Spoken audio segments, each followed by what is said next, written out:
Mitsubishi Pajero BK ulit tayo mga pare. Medyo faded na tong lens, saka mahina na yung ilaw niya. Kaya tara open na natin tong headlights para palitan natin ng S40 by LED projector TIR Prism.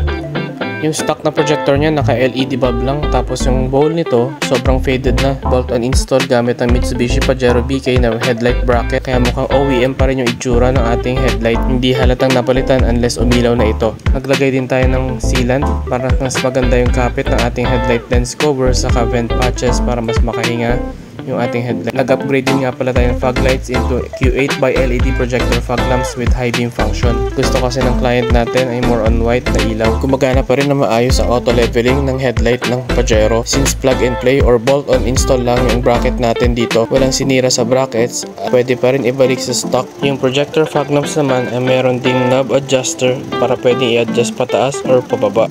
Naglagay nga pala tayo dito ng harness kasi 70 watts na yung ating projector lens. Whatever happens, nakadirect lang siya sa baterya at di maapektuhan yung wiring stock. Plug and play sockets nga pala ginamit natin dito para sa high beam ng projector fog lamp. May minimal shaving sa bezel para may fit ng maayos.